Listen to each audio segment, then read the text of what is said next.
अब शादी किस टाइप की लड़की से बिल्कुल नहीं करनी है, वो होता है अल्पबुद्धि, लो विज़न। जो लो विज़न गर्ल्स होती हैं, उनसे शादी नहीं करनी है। अब लो विज़न को कैसे आइडेंटिफ़ाई करें? गाड़ी में जा रहे थे, पेट्रोल डलवाना था, पीछे लड़की बैठी हुई थी, एमफ़िल किया हुआ था उसने, तो उसको बोला देखना क्या रेट है? शी सेड कि ₹80 लीटर है। मैंने कहा उसको बोलो 2000 का डाल देगा। तो मैंने कहा देखना कितना डलेगा? तो उसने कहा 1 मिनट मैं मोबाइल से चेक करके बताती हूँ। कहती 25,000 लीटर डलेगा। तो जब डल गया तो मैंने कहा देखो कितना डला है? कहती 25 लीटर ही डाला है इसने तो। कहती 1000 लीटर तो डाला ही नहीं इसने, मैं जाके इससे पता करती हूँ। तो हमने उसको जाने नहीं दिया। लेकिन हमें पता लग गया ये लो विज़न गर्ल है। तो जितनी भी लो विज़न गर्ल्स होती हैं, वो मैथमेटिक्स में अंधा होती हैं। मैथ्स उनके लिए बड़ी प्रॉब्लम होती है। अगर वो कुछ हाई-फाई क्वालिफ़िकेशन भी एक्वायर कर लेती हैं, तो उनको स्टार्ट के लिए किसी को पकड़ना पड़ता है, राइट? सेकंडली ये बच्चों में और पेट्स में बहुत ज़्यादा इंटरेस्टेड रहती है। मतलब ऐसे लोग जो उनसे ज़्यादा क्वेश्चन ना करें, ठीक है? तो जैसे पेट्स हो गए, छोटे बच्चे हो गए, वो उनसे ज़्यादा क्वेश्चन नहीं करते हैं। ज़रूरत से ज़्यादा उनके अंदर इन्वॉल्व रहेंगी। बड़े लोगों को अवॉइड करेंगी और अपने जो अपनी एज के जो लोग होते हैं, उनसे तो बहुत कम इंटरैक्ट करेंगी। या तो बहुत बड़े लोगों से इंटरैक्ट करेंगी, जो थोड़ा-सा इनसे ज़्यादा अनकम्फ़र्टेबल बातें नहीं करेंगे, उनको पता है बच्चा है। और या फिर बहुत छोटे लोगों से अपनी एज से, उनसे इंटरैक्ट करेंगी।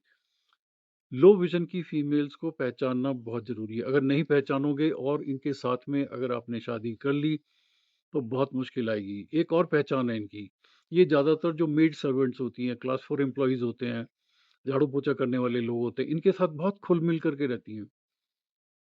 इनके साथ ये बिल्कुल एकदम से क्लिक होती हैं।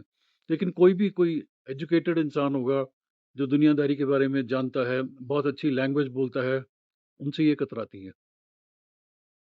तो लो विज़न के साथ अगर आपकी शादी हो गई, तो ज़िंदगी भर आप इनकी देखभाल करते रहोगे। इनकी बेवकूफ़ियों के कारण आपका बहुत नुकसान होगा। बी केयरफुल, ज़िंदगी है, अब पता नहीं आगे मिलेगी कि नहीं मिलेगी, लेकिन इस बार तो ढंग से जी लो, ओके? 2 किस्म की फीमेल होती हैं, जिनसे आप आँख बंद करके शादी कर सकते हो। एक वो फीमेल होती है, जो आपकी तरफ अट्रैक्टेड होती है, बट वो जेन्युइनली अट्रैक्टेड होनी चाहिए। ऐसा ना हो कि वो सिर्फ़ तुम्हें झांसा दे रही हो, क्योंकि उसको शादी करनी है तुमसे, राइट?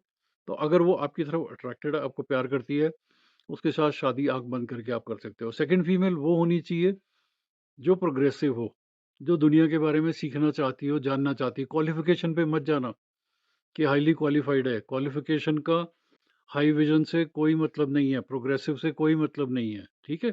प्रोग्रेसिव फीमेल अच्छी पढ़ी-लिखी होती हैं, लेकिन वो दुनिया के बारे में फिक्सेशंस नहीं रखती हैं। जो घर में उन्होंने देखा, जो आस-पास उन्होंने देखा, उस पे ही वो फिक्स नहीं होती हैं। They are ready to change. वो दुनिया के बारे में नई-नई डेफ़िनेशंस पता करना चाहती हैं।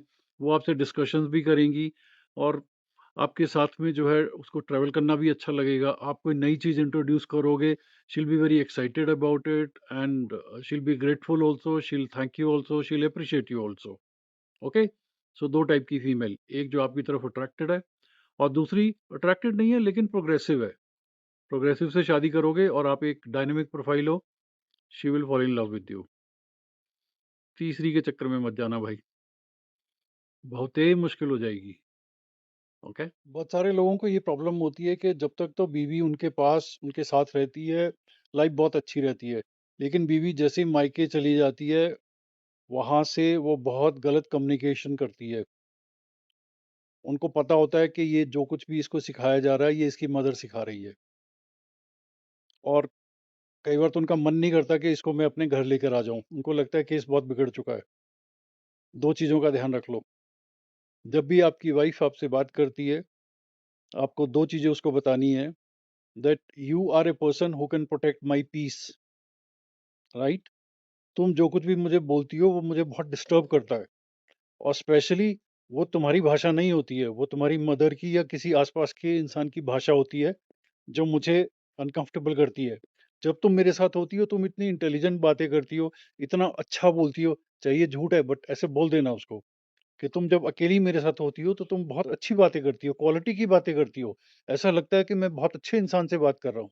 तुम जैसे ही अपने घर जाती हो, बहुत अजीब-अजीब सी बातें करना शुरू कर देती हो और मुझे लगता है क्वालिटी बहुत लो हो गई है, right? Now to protect my peace, जरूरी नहीं है कि तुम्हें घर में जो भी फीड किया जाए वो सीधा तुम्हें मुझे बताना है। पोस्टमैन का काम मत करो कि वहां से जो इन्फॉर्मेशन मिली वो उठा के मुझे पकड़ा दी, विदाउट थिंकिंग के मैं फिर अब क्या कर रहा हूँ।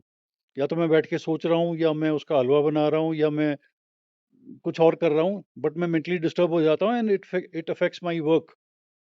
क्लियर? तो दो चीजें पता लगी। One, protect my peace. Secondly, don't pass on everything whatever you are communicated with, and when you are with me you talk quality, and when you are not with me पता नहीं कहाँ से उलझुल बातें करती हो। ये उसकी ego को हर्ट करेगा। लिख के देता हूँ, लाइफ बहुत सही हो जाएगी इसके बाद। She will start defending you. वो अपने ही घर में तुम्हारी वकील बन जाएगी। करके देखो जरा। Take care. It's a life.